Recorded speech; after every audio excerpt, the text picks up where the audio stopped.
Agora, senão não termina. Músculo.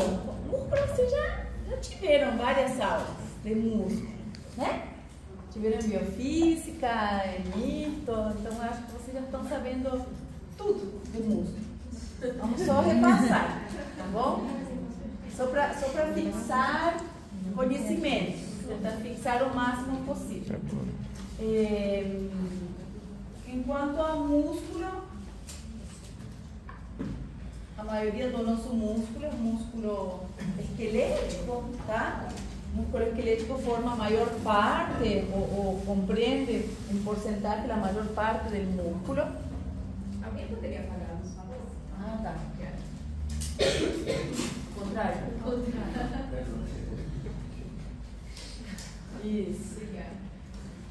O resto vai ser músculo liso, músculo cardíaco, ¿sí? Pero en general las funciones del músculo en general son parecidas, porque si hablamos de mantener forma o posición, tanto músculo liso cuanto músculo esquelético, ¿tá?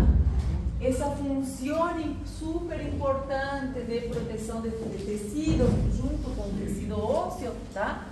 Tanto órgãos vitais, tudo que é órgão vital, tá por baixo dele do tecido de uma estrutura óssea, sim? E em regiões somente vamos ter musculatura protegendo, como por exemplo na região do abdômen, no piso da pelvis, recobrimento ósseo, tá? Movimento, isso aí vocês já viram em anatomia, nós vamos conversar disso também um pouquinho, vamos ver que existe um pouco de diferença entre as inserções. A musculatura esquelética está inserida, né, ao tecido ósseo, e é com isso que ela vai ter um movimento. No caso do músculo liso, nós vamos ver que o músculo liso ele não se inserta em nenhum osso.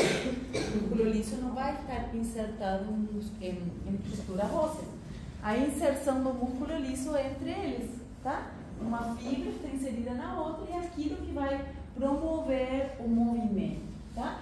E uma função super importante do tecido muscular é a geração de calor, tá? Quanto maior a massa muscular, maior a geração de calor, tá?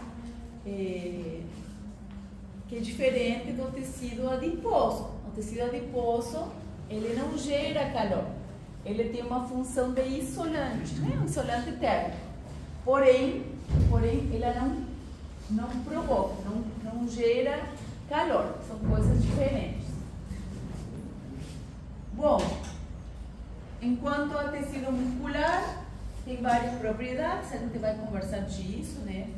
E vamos ver como elas se aplicam em cada sistema, tá? Em geral, todo músculo tem capacidade de excitabilidade, ou seja, perante um estímulo, ela vai gerar uma resposta, tá? Que tipo de estímulo? Nós vamos ver que, por exemplo, nós vamos ter o estímulo químico do neurotransmissor, no caso do músculo esquelético. Lembre que o músculo esquelético somente vai ser estimulado através da união do neurotransmissor de acetilcolina com o receptor, tá? Agora, no caso do músculo liso, temos muitas mais opções, tá?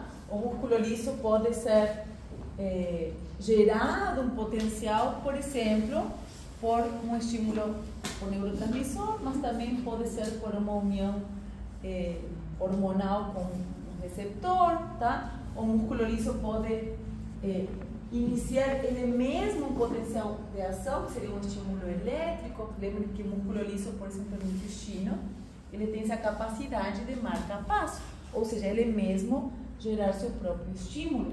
Pode ser gerado, no caso do músculo liso, também por estiramento, ou seja, o próprio alongamento da fibra muscular lisa já gera a contração, tá? Então vamos ir vendo, tá? Algumas diferenças que vai ter sempre entre o músculo esquelético e o músculo liso.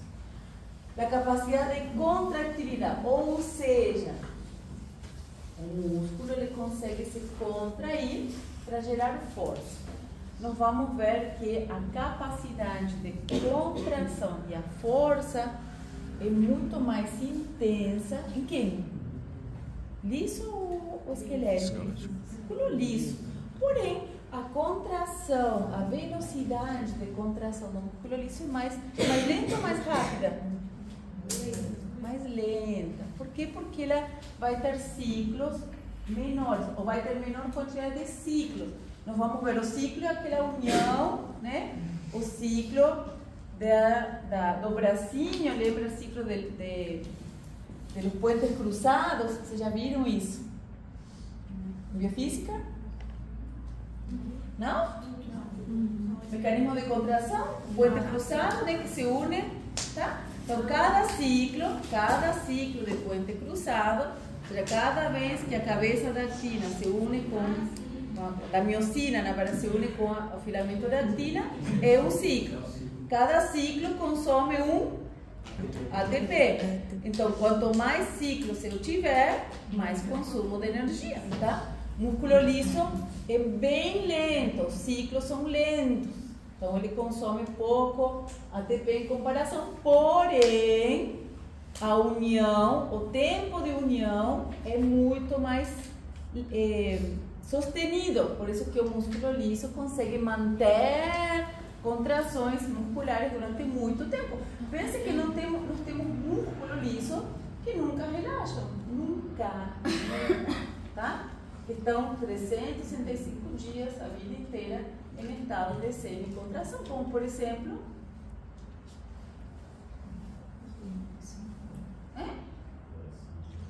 as artérias, tá? O músculo das artérias, tá?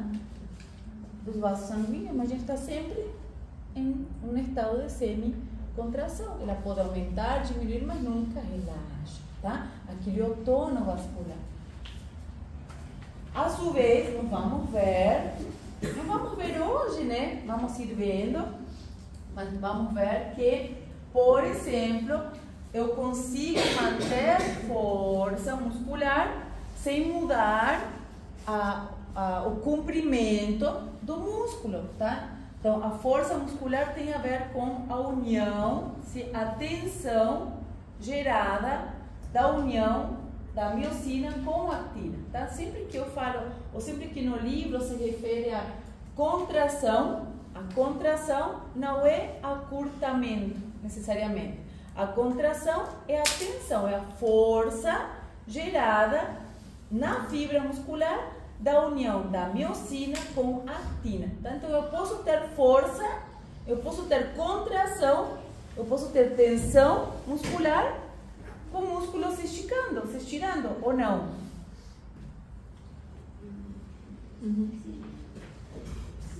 Sim ou não? Ali, vocês viram isso aqui em biofísica, supostamente. Vocês vão me falar se vocês chegaram a ver, não, mas contração isovolumétrica, ou isométrica, desculpa, ou isotônica. O que seria a contração isométrica? Seria uma força, né?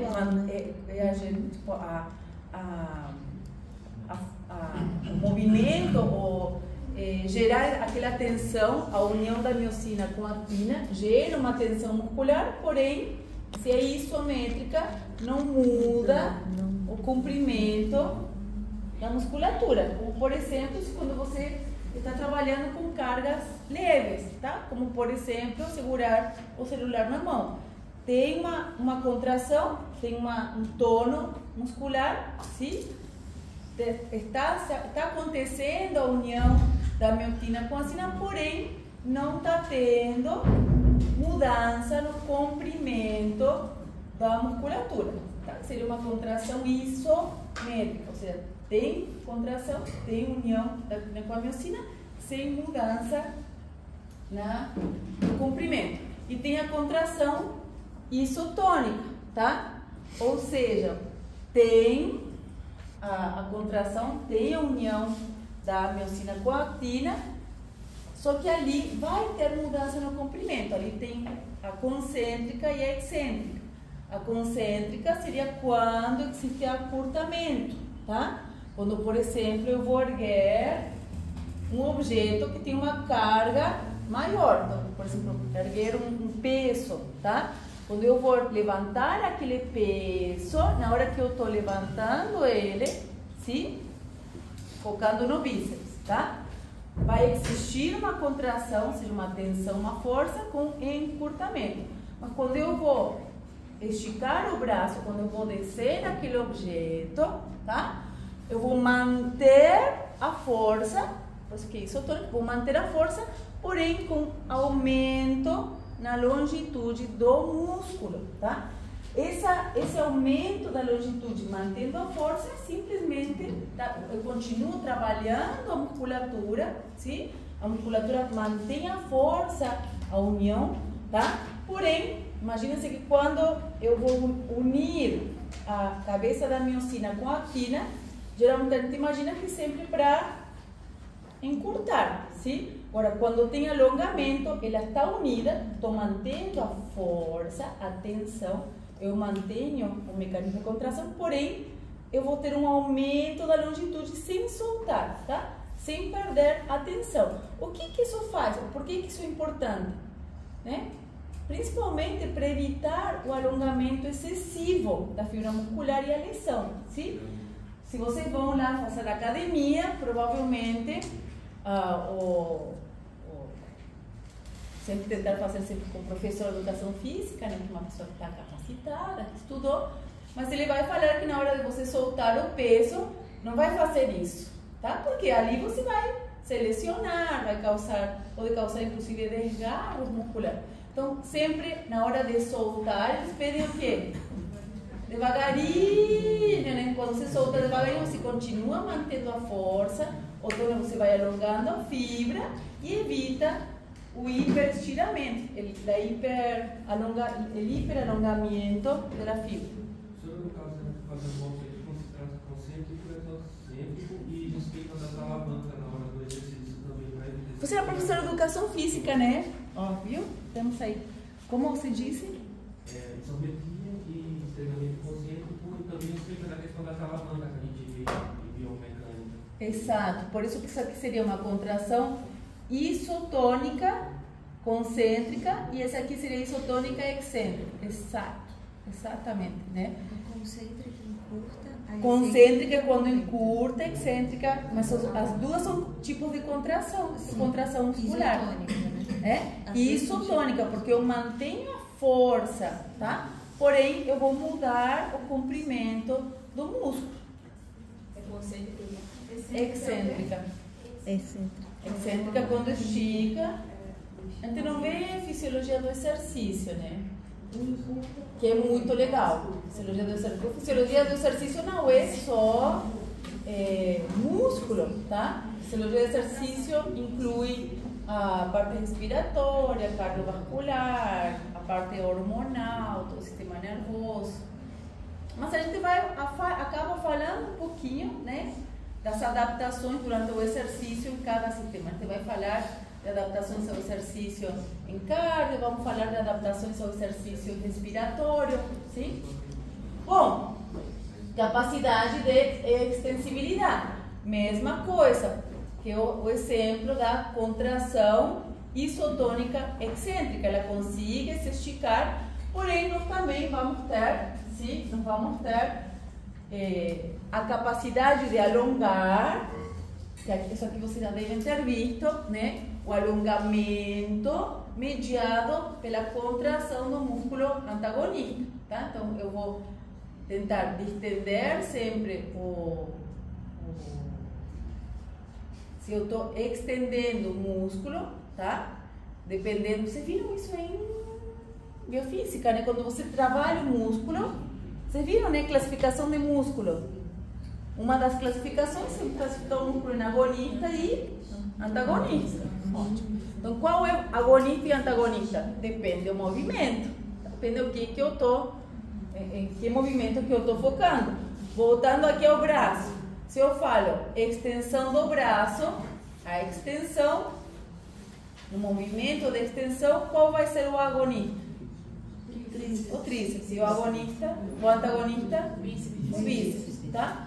Então ali é aquela combinação entre a contração de um e a extensão de outro que evita o dano por hiperextensibilidade. Essa combinação, sim, de contração e relaxação entre músculos agonistas e antagonistas faz parte do planejamento muscular. Então vamos ver no sistema nervoso. Quando eu quero fazer uma contração muscular, quando eu quero erguer uma coisa, levantar uma coisa, sim? Eu preciso ajustar perfeitamente o grau de contração do músculo agonista e de relaxação do antagonista. Não é que a gente foca só no agonista, tá? E o outro relaxa. Não, tá? Dentro do planejamento motor, gente, é tão maravilhoso, né? Porque você pensa, cara, esse planejamento é como se fosse uma tabela ou uma planilha Excel, né? Imagina que fosse, onde tem todos os músculos do braço, tá? E nesse planejamento motor, para fazer um movimento tem, tipo, contrair tal músculo tanto por cento, relaxar tal músculo tanto por cento. É todo um planejamento de qual é o grau de estímulo que tem que ser enviado para cada musculatura, para cada músculo se contrair uma porcentagem específica, cada outro músculo relaxar uma porcentagem específica para o movimento dar certo, tá? Toda uma coordenação bem planejada, sim? Para a gente conseguir ter um movimento exato. Quem faz isso, esse planejamento, são os gânglios da base. A gente ha visto isso na anatomia. Lembram? Putamen, globo pálido, corpo estriado. Tiveram neuroanatomia? Sim, mas a gente estudou mais os parceiros, essa taxa de gânglios. Nunca viram uma tomografia séria? Não. Gente, vai ter que ir na anatomia. Tá, nós temos o centro superior, que é a corteza, sabe, né? Sabe onde tem a corteza? Tem. Isso sim. Nunca viram uma tomografia? Nem assistindo Netflix? Grey's Anatomy? Então, bom, então aí, ó. Você tem um cerebrinho, tá? Tem, quando você vai ver lá na base, são gânglios da base, estão ali na altura do tálamo, sim? Vocês vão ver que tem uma imagem mais clarinha que parece um bumerangue. Sim? Sim. Tá. E aqui umas imagens mais escurinhas sempre. Tá. Esse bumerangue, parece um bumerangue, né? Sim. Esse bumerangue são as fibras. Por que ele é claro? Porque são bem deliciosas. São as fibras motoras que vão vir da corteza, toda a corteza motora, toda a parte anterior, todas as fibras motoras, elas vão se reunir como um grande leque, vão descer por aqui até chegar na medula para descer, para ir para todos os músculos. Ou seja, isso aqui é um conglomerado de axônios que estão vindo da corteza. Só que uma referência, né, quando você vê a tomografia, porque do lado de fora, de cada lado de fora tem os gânglios da base, tá? Que é aquele núcleo caudado, porque parece um rabão, assim, uma coisa bem grande, sim? Com putamen, com núcleo roxo, tá tudo ali, tá? Esse é o gânglio da base. Ali, esse pedacinho pequenininho, ali é onde é feito todo o planejamento motor. Ali que é a base da TI do cérebro, da parte motora, tá? Daqui depois, não vamos ver isso em neuro, mas aí sai todo, por exemplo, tudo. Isso seria para falar, para escrever, para caminhar, tudo. Isso seria a corteza motora primária? Não, daqui vai para a corteza motora, para a corteza executar. Lembra que a corteza é somente um lugar que recebe o planejamento para executar, tá? Então, a execução sai, o neurônio para executar sai da corteza. Porém, o planejamento é profundo. tá? Planejamento profundo. É na base. Aí podia fazer uma prática de diagnóstico de imagem. Na quinta-feira. É prática. Você vai ter neuro lá em segundo semestre. Físio 2, em neuro. Tá? E a gente vai ver imagens, tudo. Mas é importante, né? Entender a anatomia. Então ali vocês vão ter que dar uma repassada. Vocês vão olhando ali no cronograma. Tipo, a semana que vem tem tal tema. Como que está a anatomia desse tema? Tipo, visão. A turma anterior me disse que não tiveram anatomia do olho. Bom, quando a gente chegar lá, em visão, por exemplo, vocês vão ter que antes... Bem superficial, na verdade. Mas musculatura do olho não é anatomia do olho. Anatomia de olho é camadas, ver as câmeras. Não. Falou. Falou. Mas ele só citou por alto, não? Ele não Não, falou do músculo no primeiro semestre, no segundo já falou das camadas. Que não chegaram perto. Mas aí fica de cada um, né? Semana que vem vai ser visão. Nossa, eu não sei nada da anatomia. Dá uma olhadinha, né? Para não ficar tão perdido na hora. A gente não vai ficar voltando tão especificamente. Bom, outra capacidade importante do músculo é a elasticidade. O que é elasticidade? A capacidade de voltar à forma original. Muito bem. Não é a capacidade de se esticar, que é o que a gente pensaria, tá? Então, quando eu tenho um tecido, ele estica, mas ele volta. É a capacidade de voltar, que é a elasticidade ou elastância, que é a mesma coisa. A capacidade de retornar, sim, ao estado original. Isso aí é muito importante para a gente entender depois a física, como funciona, tá?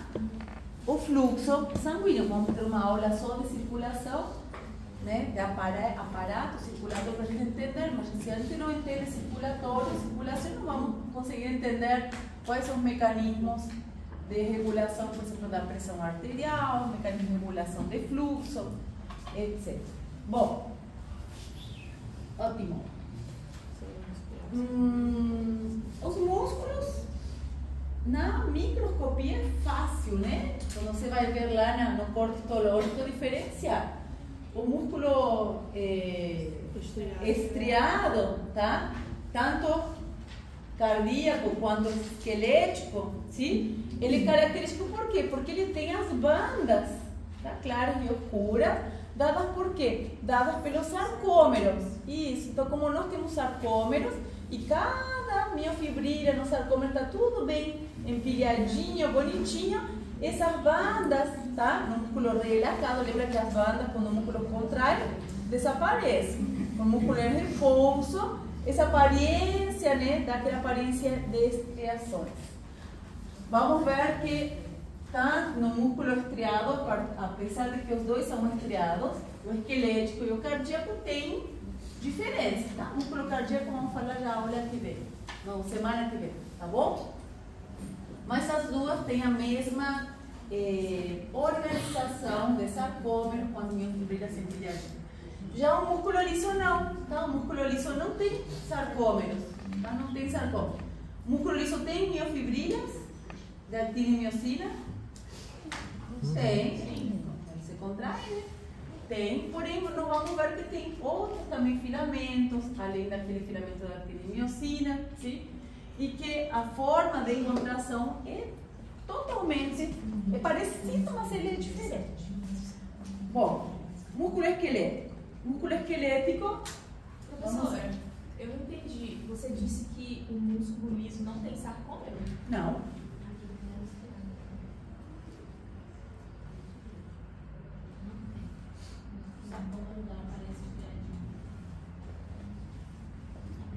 Já vou explicar por quê. Porque o sarcômero seria a unidade base do músculo estriado, seria então. O sarcômero, a gente já vai chegar lá, daí eu vou te mostrar. O sarcômero é a organização das miofibrilhas, né?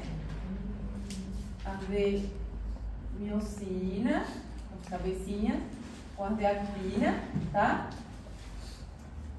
Está tudo ao redor, né? Se a gente vai ver ele cortar, temos toda a cabecinha de miocina, filamento de miocina, e tudo ao redor, filamento de actina. Ótimo.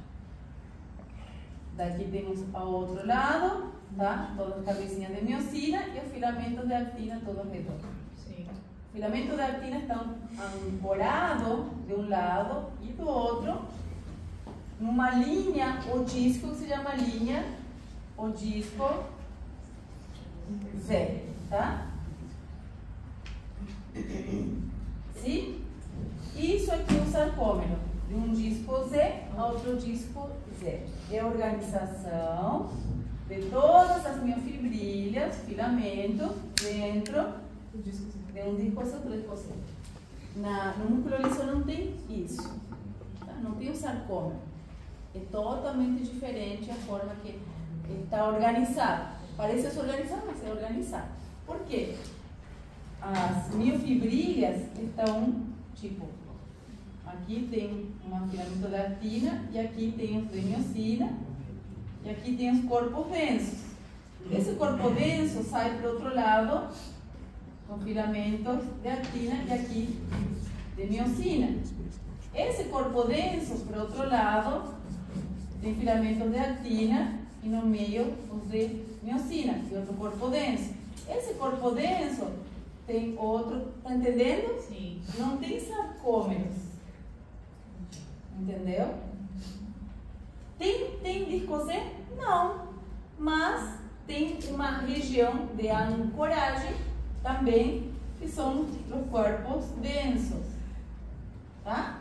Mas não tem sarcômero, não tem organização em sarcômero, por isso que não, na aparência não tem as bandas, tá? Porque a banda, para ter banda, tem que ter sarcômero, tá certo? De nada. Ótimo. Então, o que nós temos na fibra muscular? Vamos falar agora, focar no músculo esquelético, sim? O que temos na musculatura esquelética? Vamos ter, sim, músculo formado por fascículos, e cada fascículo formado por fibra, e cada fibra formada por essas proteínas contráctiles, que são as miofibrilhas, tá? Cada componente de miofibrilhas, sim, vai ter aqueles filamentos de actina e filamentos de miocina, sim? No meio, né, da fibra, vamos ter um citoplasma. Lembra que tudo que vem tudo que é referente à fibra muscular utiliza a palavra sarco na frente, né? Sarco vem da palavra grega, quer dizer carne, tá? Então tudo que é sarco tem que ser carne, se refere a músculo. Então sarco, em vez de ser citoplasma, é sarcoplasma. Em vez de ser a membrana, se chama sarcolema, tá? Em vez de ser retículo endoplasma, retículo sarcoplasma. É a mesma coisa, tá? Posso chamar a membrana da fibra muscular membrana celular? Ou tenho que chamar ela de sarcolema?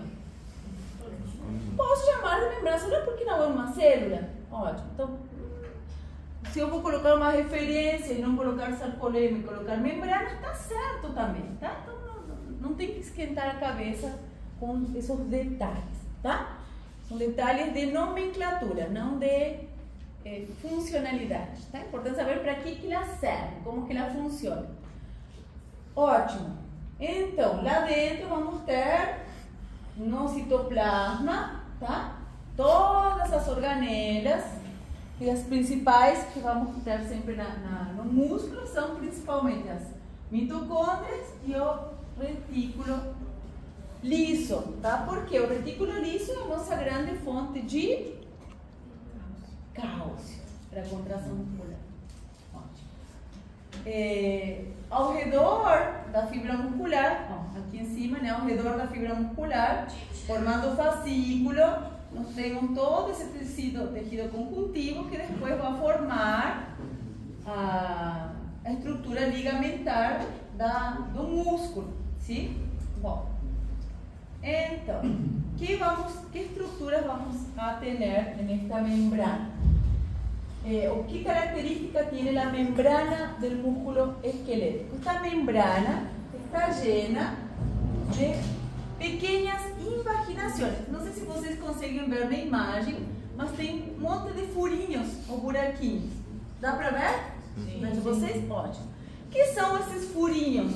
Esses buraquinhos? São o quê?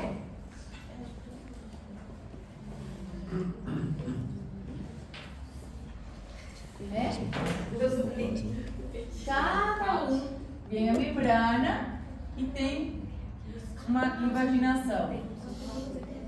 Vem outra membrana e tem outra invaginação, tá? Quando a gente olha da frente parece um buraquinho, mas não são buraquinhos. São prolongações da membrana, tá? Formando esses túneis ou túbulos transversos. Se chamam de túbulos T, tá? Que servem para quê? Para que servem?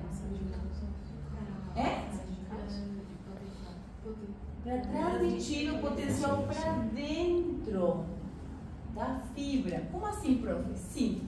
Esses túbulos, deixa eu apagar aqui do lado. Esses túbulos T vão estar conectados aos retículos sarcoplasma. Então, aqui temos um retículo, aqui temos outro retículo, aqui vamos ter outro, sim? Eles vão estar conectadinhos, não colados, estão conectados. Conectados como? Eles vão estar conectados através de uma proteína, tá? Que vai estar aqui na membrana da fibra, tá? Desse túbulo T. Na membrana, essa proteína está conectada a uma proteína também, mas uma proteína receptora a um canal dependente de cálcio, um canal específico para cálcio, tá? Então, como funciona essa interação? Quando se produz o potencial, a gente vai depois adentrar um pouquinho mais, quando vem o potencial de membrana, potencial de ação na membrana do músculo esquelético, esse potencial vai ser transmitido para dentro da membrana do túbulo T. Esse potencial de membrana vai ativar essa proteína, tá? DHP, que é uma proteína específica, que vai estar ligada a esse canal de cálcio do retículo, tá? Quando essa membrana se ativa, ela vai ativar esse canal específico para cálcio, e o cálcio que está em grandíssimas quantidades, concentrações acumulado aqui dentro, ele simplesmente vai começar a difundir para o citoplasma. Sim? Pensem que aqui, se aqui tem, por exemplo, um retículo, aqui tem outro, tá? Aqui no meio vamos ter todas as miofibrilhas, né? Organizadinhas em sarcômeros, tá? Que quando esse cálcio se libera ao citoplasma, rapidamente esse cálcio vai se unir. Agora vamos ver, lembra? Se une a porção C da troponina C, e vai iniciar o processo de contração muscular. Tá? Tá certo? Sim? DHP? Isso. A proteína. Então, esse túbulo T, se vocês veem ali, tá? Ele vai estar conectado, ali seriam no meio vamos ter todos os retículos, tá? Vai estar conectado e vai proporcionar, ou seja, a função desse túbulo T seria que a onda de despolarização, a onda do potencial consiga atingir todas as proteínas ligadas ao retículo para poder ir abrindo todos os canais de cálcio do retículo sarcoplásmico para poder liberar o cálcio e poder iniciar o processo de contração muscular. Tá? Isso faz com que todos os retículos liberem o cálcio praticamente ao mesmo tempo e o músculo consiga se contrair. tá certo? Esse mesmo retículo, depois aparece mais na frente, a gente vai falar disso de novo, mas esse mesmo retículo tem uma bomba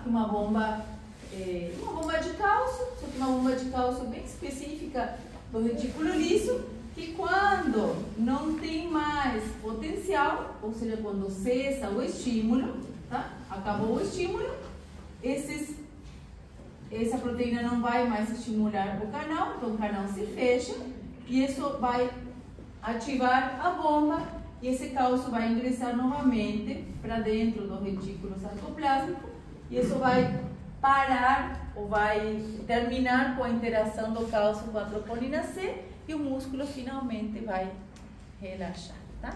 Cessa com o processo de contração muscular. Você entende? É simples, né? Não. Tudo cálcio. Proteína sensível a cálcio, que estimula o canal de cálcio para liberar cálcio. Tem que falar cálcio, daí não tem erro, né? Pronto. Então, como funcionam essas bandas? Eu tenho certeza que isso aqui vocês já viram bastante, né? Contração muscular. Então, como funciona? Não vamos ter, como falei para vocês, no músculo esquelético e no músculo cardíaco também não vamos ter os sarcômeros, tá? Esse sarcômero, então, ele está organizado, sim?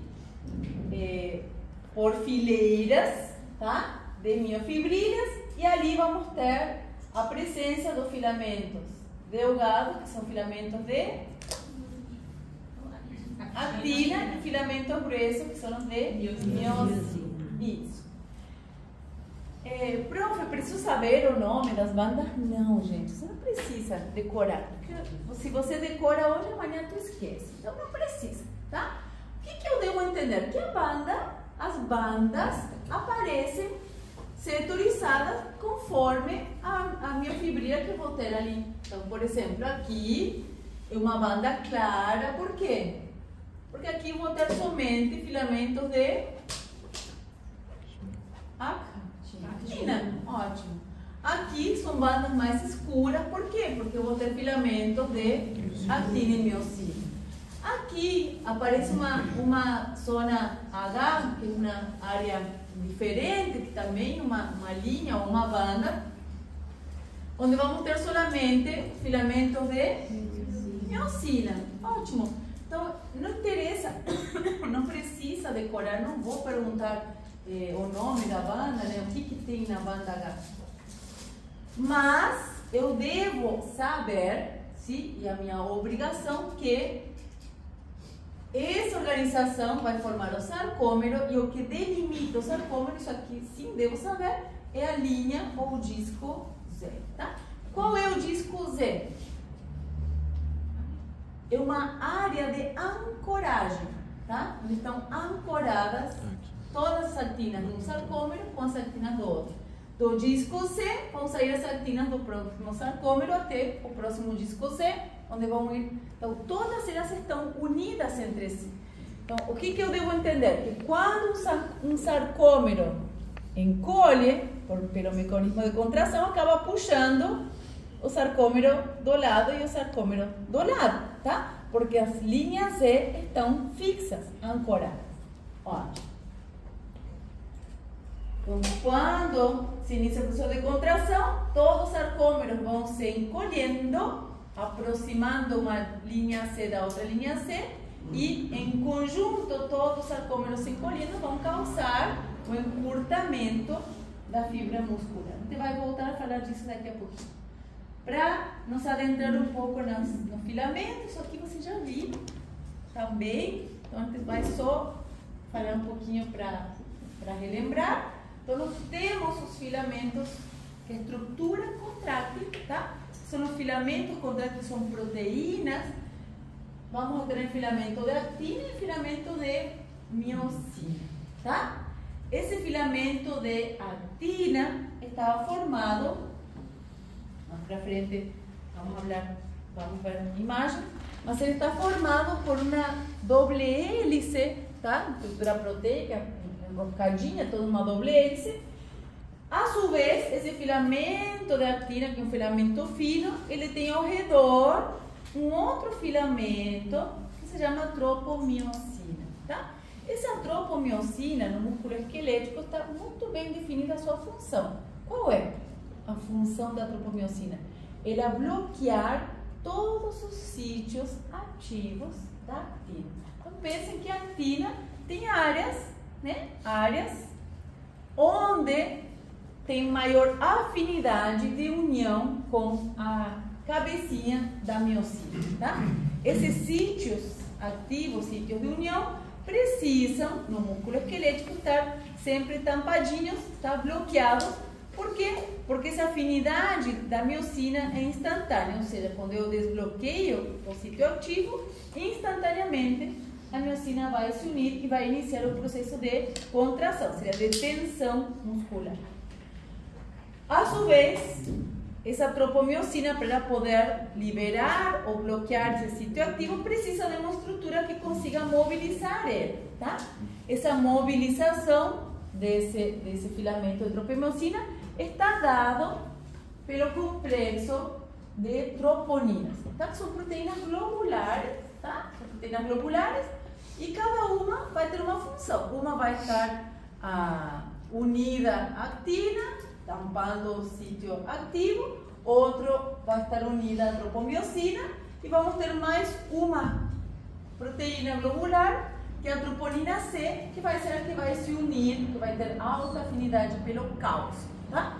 Então, quando vem um processo de contração, esse cálcio que vai sendo liberado a partir do retículo, ele vai se unir à troponina C, sim? E é isso que vai liberar o sítio ativo, nós vamos ver em seguida, e vai iniciar o processo de contração muscular. Bueno, a miosina também. A miosina é uma proteína formada por cadenas pesadas, cadenas ligeiras, tá? A cadena pesada, tá? Forma é o que visualmente dá aquela aparência de filamento grosso, tá?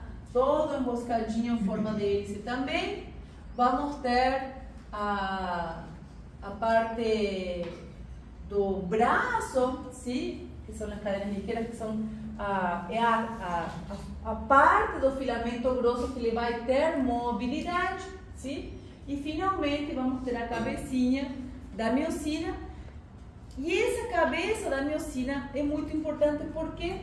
Porque ali nós vamos ter uma enzima que tem essa atividade, que tem essa capacidade de desdobrar, ou seja, de separar o fosfato do ATP, tá? Que por isso se diz atividade ATPase, sim? Ou seja, ela divide um fosfato do ATP para transformar ATP em ADP, tá? Então, é na cabeça da miosina que nós temos a atividade ATPase. Quando eu separo, tá? Quando eu separo o ADP do ATP, enquanto ele está separado, ele vai ter atividade, ele vai ter capacidade de causar a contração do filamento, sim? A mobilização do filamento para unir a cabeça com a actina, tá? Naquele momento se produz atração, sim? O que vai mobilizar, deslizar o filamento de actina sobre o filamento de miosina. Se entende? Ou seja, para vocês entenderem melhor, o filamento de miosina, ele é fixo, ele não se movimenta, tá? Ele não tem movimento, somente vai ter movimento o bracinho, tá? Que ele vai se dobrar para quê? Para unir, pela alta afinidade, para unir a cabecinha da miosina com a actina, e na hora da atividade de puentes cruzados, tá? Naquele momento que o puente cruzado se ativa, tá? Ele vai tracionar, ele já está unido à actina, porque se liberou o sítio ativo, aí ele vai tracionar a actina e a actina vai ir se deslizando, né? Por sobre o filamento de miosina, tá? O que nós vemos ali? O que chama a atenção? Que o filamento de miosina, sim? Ele vai ter as cabecinhas somente nas partes externas. Vocês veem que nessa região do meio não temos as cabecinhas, tá? Então uma área se chama área desnuda, tá? Por quê? Porque carece de cabecinha. Isso aí é importante porque isso aí vai limitar o grau de acortamento da fibra muscular, tá? Então a fibra muscular não consegue se encurtar tanto, né? Se você vê o músculo vai se contrair, mas ele chega até um certo ponto, tá? Se a gente vê aqui nessa imagem, ele vai se contraindo até um certo ponto, tá? Até um certo ponto. Por quê? Porque aqui não temos mais união, ou seja, quando o filamento da actina chegou aqui, ele não tem mais com quem se unir e não vai continuar se encolhendo. Você entende? Então ali vemos, ali em cima tem o filamento, para ver em microscopia, tá? Estão entendendo até cá? Ótimo. Então, já entendimos que o filamento de miosina, ele está ancorado através de proteínas de ancoragem nessa linha, que é aquela linha H, não importa o nome, numa linha central no sarcômero, e que a diferença do músculo liso que vamos ver, ela carece de cabecinhas nessa linha central. O músculo liso não. Vamos ver que o músculo liso tem cabecinhas ao longo de todo o filamento, tá? Por isso que ele consegue se contrair tanto mais. A área desnuda, então, seria a área H? Quando a gente vê aqui, aqui ó, opa, tá? Sim? A zeta, a linha zeta é só actina, é uma área de ancoragem da actina, para poder tracionar a actina, ou seja, façam de conta que eu sou a miosina e meus bracinhos, né? Essa aqui seria o puente cruzado, o braço, e aqui a cabeça, tá? E a parede ali é uma linha Z e a parede ali é a outra linha Z. E dali vem cordinhas, que seriam os filamentos de actina. Cada vez que eu vou, cada ponte cruzado, tá? Cada momento de união da miosina com a actina, eu vou me unir à actina e vou tracionar. Ali vai vir um ATP e vai se unir à minha cabecinha. Quando o ATP se une, eu perco a união, relaxo, mas daí esse ATP vai se dividir em ADP e fosfato inorgânico, e isso aí vai me fazer que eu vou me unir de novo à actina e vou tracionar. Ali vai se unir outro ATP, vou soltar e aí eu vou ir me juntando e tracionando.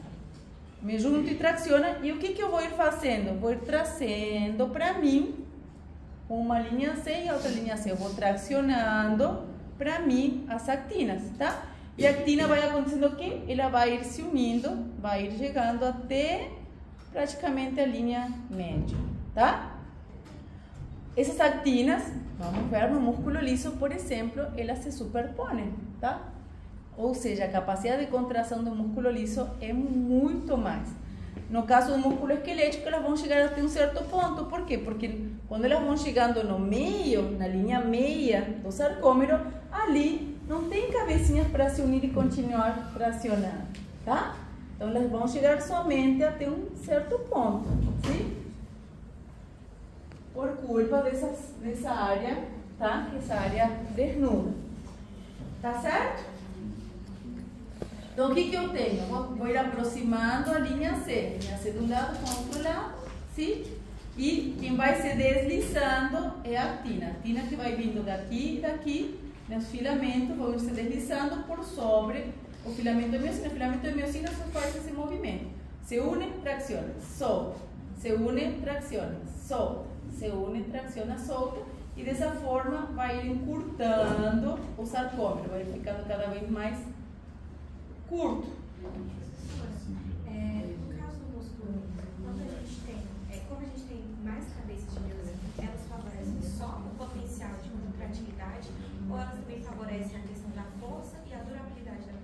já vamos falar de músculo liso, tá? Mas tem mais força e mais duração. Por quê? Porque os ciclos... Não, por causa do que os ciclos são curtos e é mais devagar, é mais demorado. Então, esse processo e é totalmente diferente, tá? A gente já vai chegar lá. Bom, estão entendendo como que é o movimento? Ótimo. E o que faz a miosina, a actina? Actina. Então, a actina é um filamento que está ali unido a um disco C de um lado, a outra linha C ou disco C do outro lado. Essa actina não tem nada, né? Uma actina é um filamento fino, tá? Com um monte de sítios ativos. O que tem? Ela vai ter aquele outro filamento enroscadinho, que é a tropomiosina, tá? Então, a actina seria aquelas bolinhas em forma de hélice, amarelinhas, e aquele escuro, aquele pretinho, seria a tropomiosina, tá? Então, essa tropomiosina é muito importante porque no músculo esquelético, porque ela fica bloqueando todos os sítios ativos.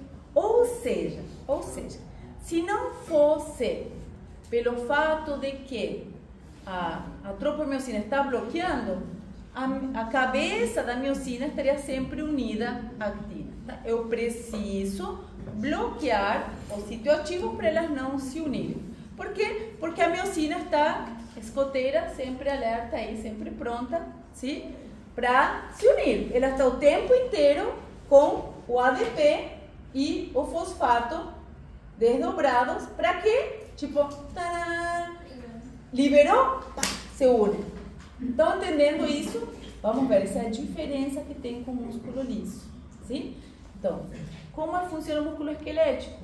A miosina está sempre ali com a atividade ATPase ativa, tá?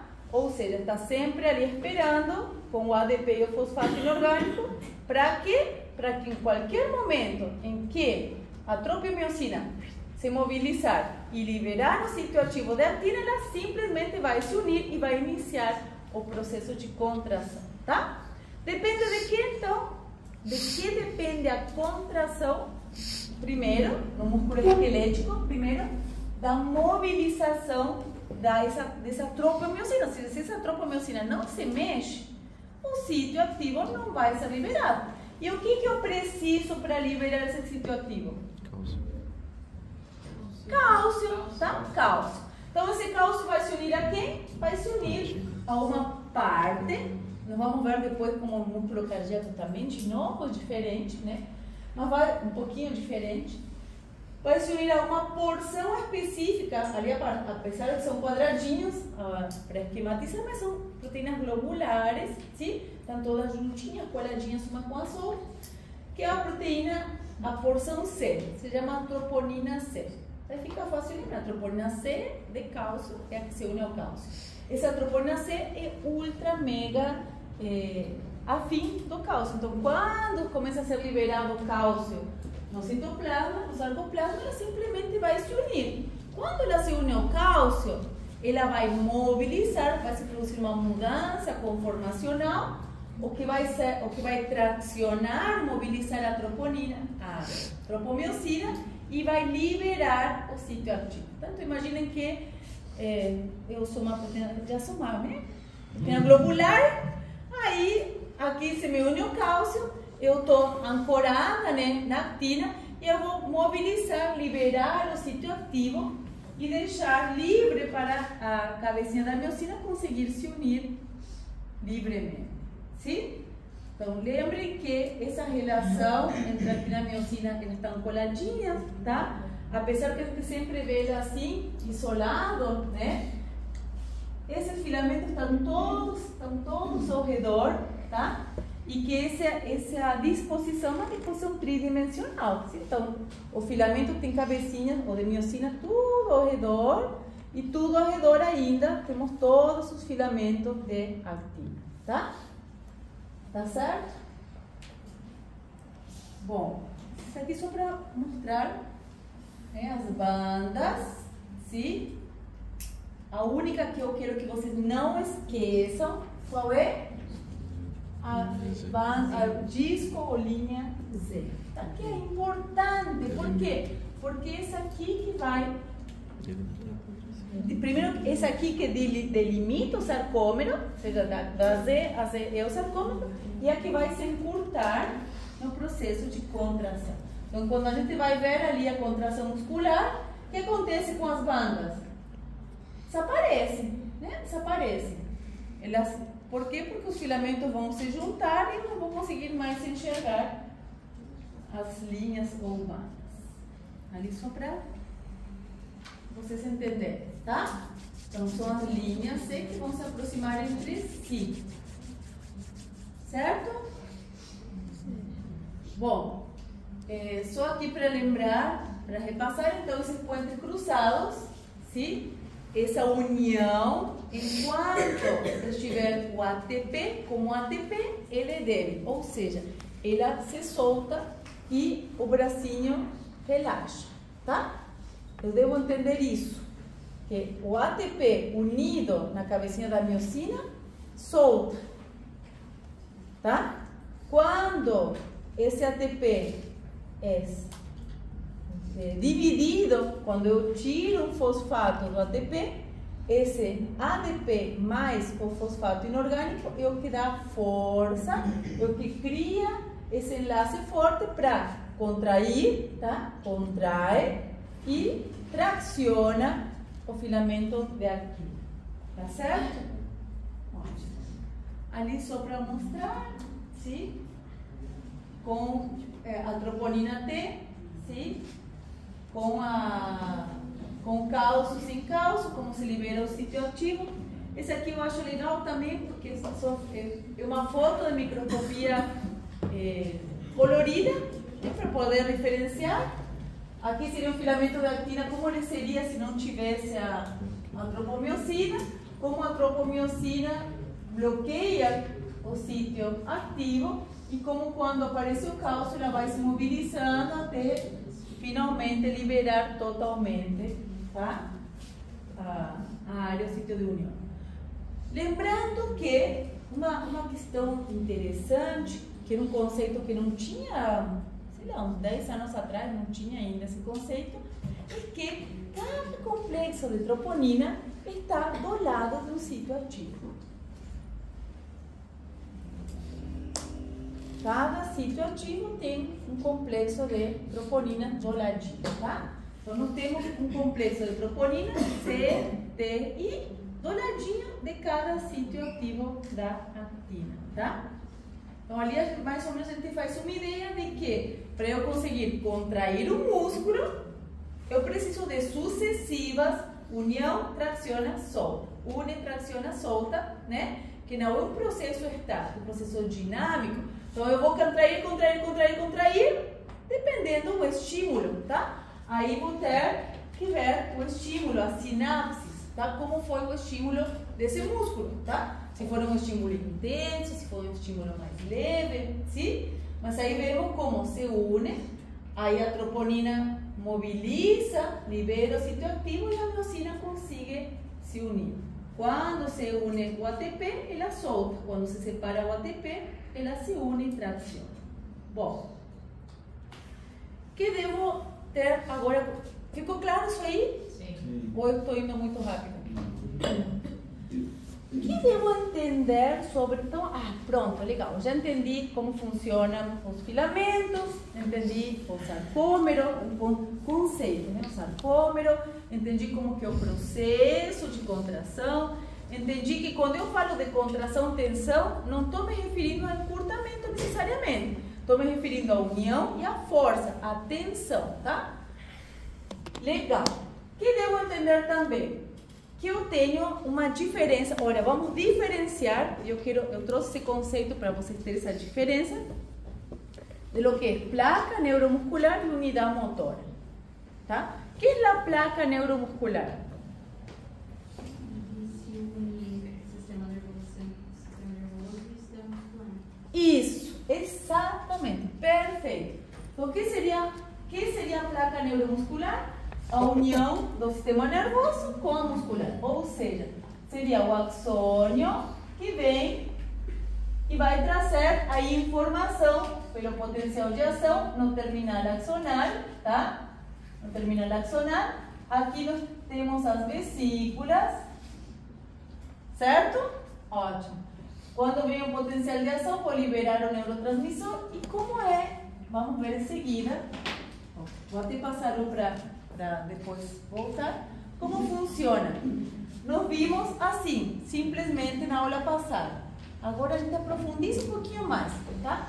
O que nós temos que entender? Que na membrana, no sítio de união da membrana muscular com o axônio, essa membrana, ela é diferente. E nesse local, ela é diferente. Como assim que ela é diferente? Sim, ela apresenta um monte de muitos pliegues, tá? Para quê? Sempre que eu tenho pliegues, é para quê?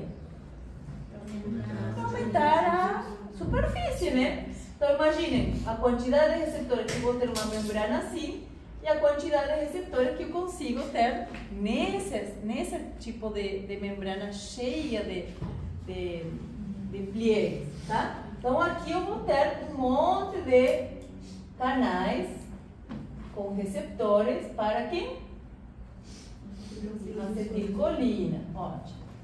Então, aqui eu vou ter um monte. Quer dizer que eu liberando a acetilcolina aqui, rapidamente ela vai conseguir se unir e vai iniciar aqui, né?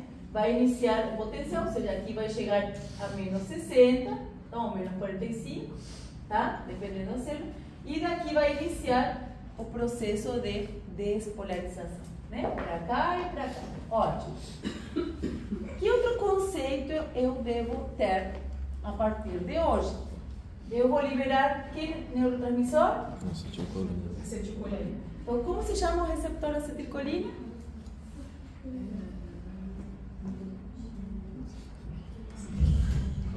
Receptor, se ele se une, o receptor da acetilcolina se une só a acetilcolina ou se une a outros receptores também?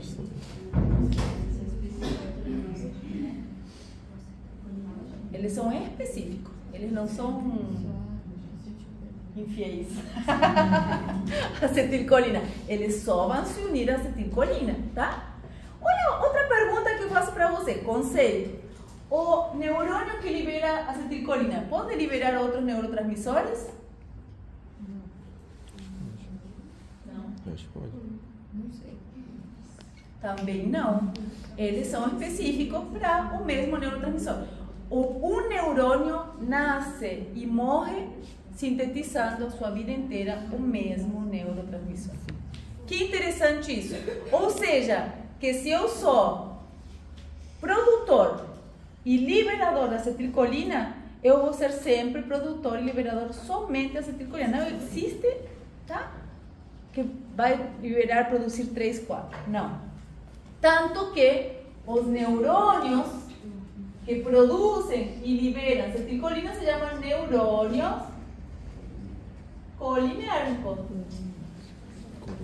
Ou seja, porque eles produzem e liberam acetilcolina. E o receptor que só aceita acetilcolina tem o mesmo nome, se chama receptor colinérgico também, tá? Agora nós adentrando um pouco mais, dentro dos receptores colinérgicos nós temos muitos tipos diferentes, tá? Receptor colinérgico pode ser nicotínico ou muscarínico. Isso aqui vamos ir estudando um pouco mais aprofundado em neuro. Mas o que eu devo entender agora em Físio 1? Que o músculo esquelético é o único tipo de célula que possui receptor nicotínico tipo N1, tá? Então, o receptor colinérgico da placa neuromuscular do músculo esquelético é um receptor nicotínico tipo N1, tá? Prof, e o N2? N2 está em outros órgãos. É músculo liso. É? Muscarínico. Tá? É nicotina tipo 1? Nicotínico. Nicotínico. Tipo N1. Tem N1, tem N2. E os muscarínicos tem M1, M2, M3, M4, M5. O resto, N2, E todos os outros muscarínicos, que a gente não vai agora falar disso, mas vamos ir falando, né, ao longo do semestre, é para músculo liso. Sim, para músculo liso. Então, se eu pergunto, tem um receptor muscarínico no músculo esquelético? Não. Qual é o receptor do músculo esquelético? O N1. Então, se eu dou uma medicação para relaxar o músculo esquelético, tenho que dar todo um exemplo. Tem que ser um receptor específico, seletivo, uma medicação que vai bloquear somente o N1. Estão entendendo? Tá? Não vai bloquear todos, somente o N1. Para quê? Para relaxar, para não contrair somente o músculo esquelético. Tá?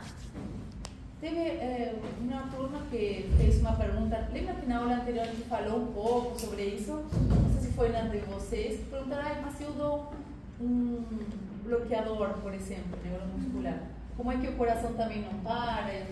Ah, não, porque aí você dá específico para aquele receptor, tá? Você não está bloqueando outros receptores. Medicações como ciclopentadina, que é bloqueador de nicotina 1, que ele dá sono. O que aconteceu? Relaxa para os seus músculos. Vai fazer uma massagem relaxante. É? Agora, o que acontece? Os outros músculos, músculo cardíaco, músculo liso, vão ter, e olha só, a gente vai ali, vão ter N2, muscarínicos todos, e ainda vão ter receptores alfa e beta. Esse mundo de receptores, tá? Se eu falo, e a gente vai raciocinando agora, se eu falo que o N1 é do músculo esquelético, todos os músculos esqueléticos têm N1? Sim. Todo. Músculo esquelético é voluntário ou involuntário? Voluntário. Então, o mundo do N1 é controle voluntário. N2, todos os muscarínicos, receptores alfa e beta, tá? Tudo isso aqui é controle involuntário, tá? Então, isso aqui seria controle motor involuntário. E depois a gente vai ir vendo, porque vamos ir estudando já logo agora em cardio, que esses aqui, por exemplo, são do sistema parasimpático e esses são do sistema simpático, tá? Então, isso aqui são todos colinérgicos, isso aqui são adrenérgicos, receptores. Como assim? É porque os adrenérgicos se unem adrenalina e noradrenalina e os colinérgicos vão se unir a acetilcolina. Não todos, vamos ver depois que aqui tem uns que são também os simpáticos, tá? Mas são colinérgicos também, tá? Tá certo? Então, todos os nicotínicos muscarínicos são colinérgicos e os alfa e beta vão ser adrenérgicos, ou seja, se unem a acetilcolina, a adrenalina e noradrenalina. A gente vai, pelo menos vai tendo agora um geral e a gente vai ir se adentrando, vamos ir nadando na profundidade cada vez mais. Olha que legal, então agora eu sei, nossa, ficou super claro que controle voluntário, ou seja, músculo esquelético, tem receptores tipo nicotínicos 1, N1, tá?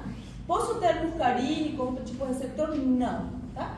Exclusivo, tá? Exclusivíssimo. Esses receptores N1 estão aqui na placa neuromuscular, seria onde vem meu neurônio colinérgico, motor, voluntário, que vem da corteza. Se vem da corteza é voluntário, não vem informação involuntária da corteza, tá? O voluntário vem do tronco e vai até um músculo e vai iniciar o processo de contração. Legal. Outra coisa, outro conceito, outra coisa vai ser a unidade motora. A unidade motora se refere a quê? A unidade motora é todas as fibras musculares que respondem a um único nervo. Por exemplo, eu posso ter um nervinho para muitas fibras, porém, cada fibra responde somente a um neurônio.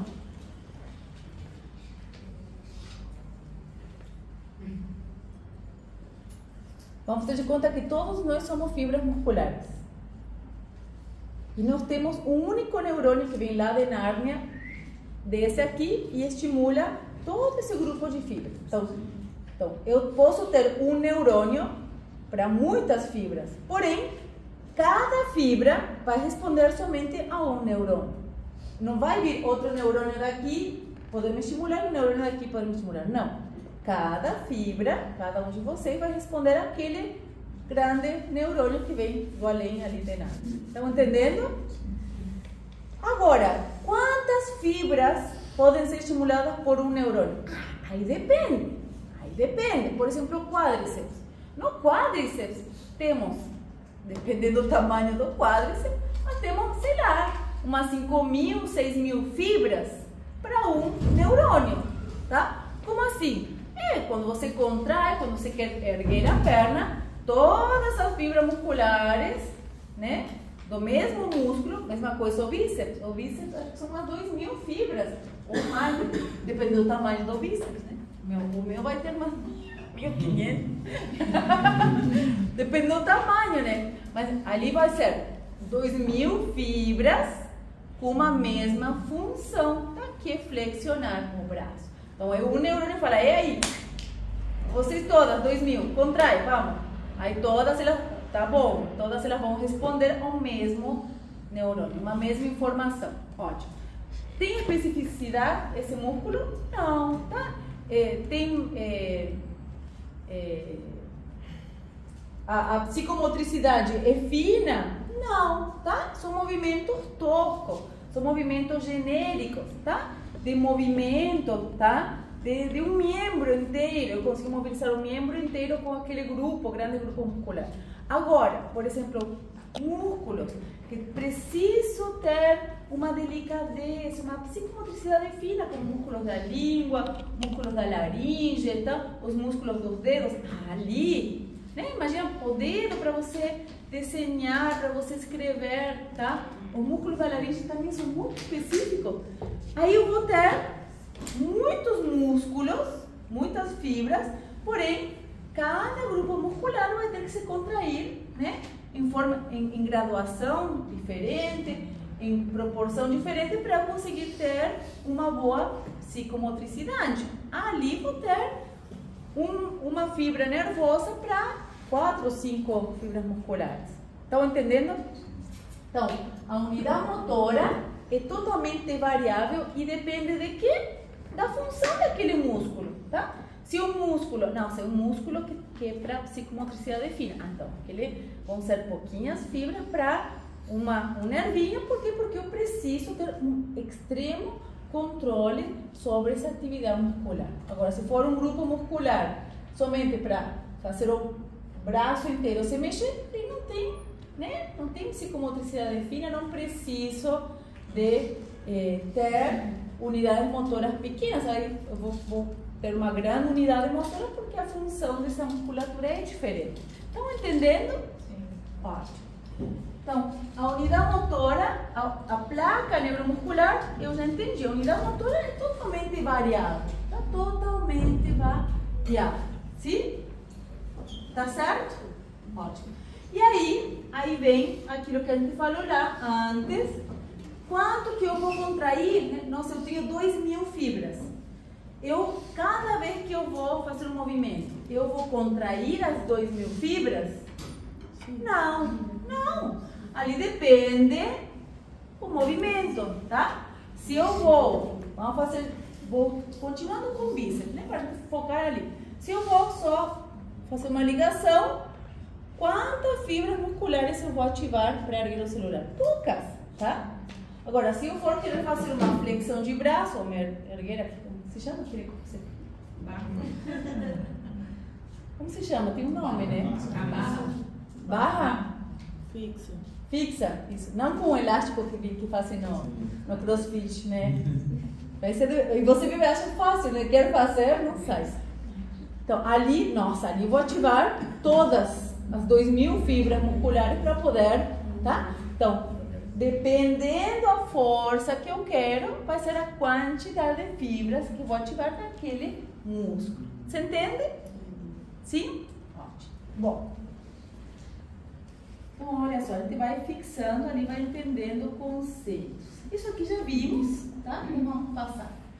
É o mesmo que a gente já falou. A acetilcolina, então, se libera, se une ao receptor. Como se chama o receptor? Um receptor colinérgico tipo N1. Ai, que legal. Ali vai provocar a abertura do canal de sódio, o sódio vai entrar, vai chegar no limiar, chegar no umbral e aí inicia o potencial de ação. Esse potencial de ação vai viajar por toda a membrana, vai ir entrando nos túbulos T e estimulando a liberação do cálcio, tá? Isso aqui já vimos, ficou bem claro. Ótimo. Isso aqui vamos falar depois, tá? Porque são diferentes tipos de potencial. Isso aqui vamos nos adentrar e falar depois em casa. Potencial do músculo a gente já viu semana passada. Esse aqui eu gosto porque é aquele mesmo esqueminha, tá? Ali tem a foto e embaixo tem o desenho da proteína, sim, que está unida. Essa aqui seria a membrana do túbulo T. Seria essa membrana aqui do túbulo T, sim? Que eu fiz. A membrana do túbulo T. E aqui temos a proteína que está unida ao canal de cálcio do retículo, tá? Então, quando vem a despolarização, me ativa essa proteína que é sensível à voltagem, que ativa esse canal de cálcio, que também é sensível à voltagem, que vai se abrir e vai liberar o cálcio do retículo, né? Do retículo para o citoplasma. Tá certo? Esse cálcio vai sendo liberado. Olha só a distância que tem, 35 nanômetros. A gente vê assim no desenho, acho que tudo, né, tudo grande, mas está tudo colado praticamente. Mas esse aí é um espaço suficiente para o cálcio já se dissipar, já se distribuir e ser captado pela troponina C e iniciar o processo de contração. El azul é DHP ou é... Exato. Tá? Tá bom. Deixa eu ver aqui. Deixa eu ver aqui o tempo. Se temos mais tempo. Ou continuamos direto? Para terminar. Na DSME. Nesse, assinado não tem. Tá. Ficou claro isso aqui? Então, esse aqui já termina, é a última. Isso aqui ficou claro, né? Sim. Então, olha só, então a gente já avançou mais um pouquinho no conceito. Não tem o nome ali, mas isso aqui é aquela que eu falei para vocês, a DHP, tá? Se você quer colocar ali DHP, que é a proteína sensível à voltagem, que é a proteína que está unida à membrana do tubo. Pronto.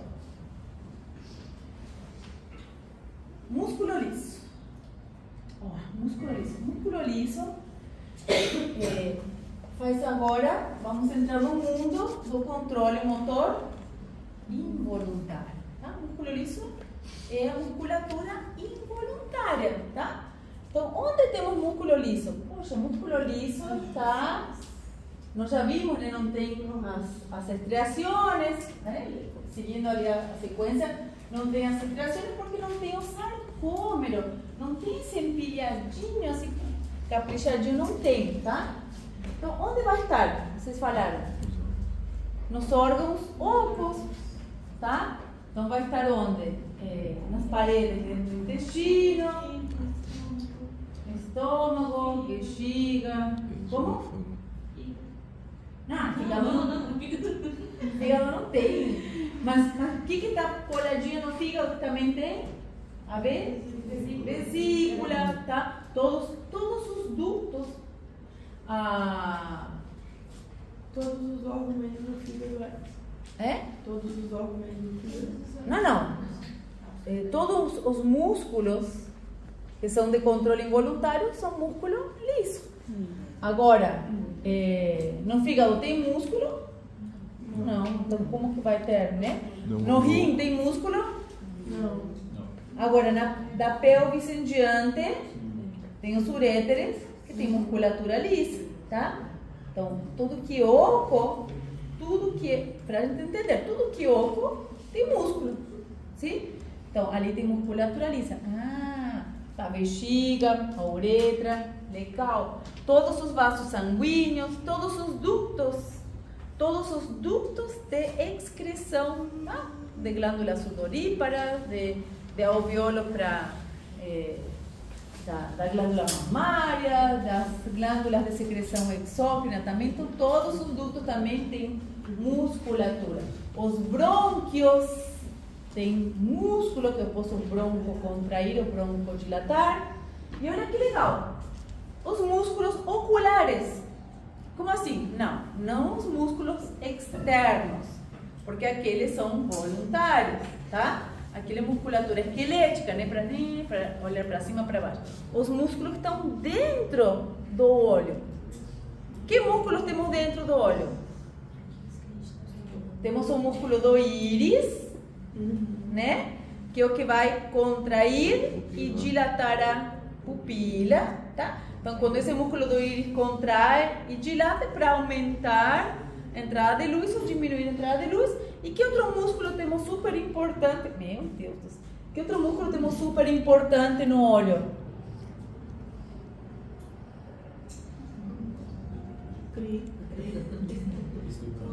É? Não é de fora, né? Conduto lagrimal. São voluntários. Conduto lagrimal. É?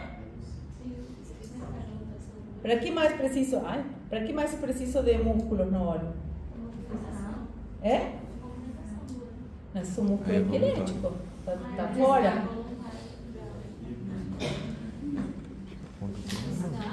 É? É voluntário? Tu não tá piscando o que tu quer? Olha só que legal.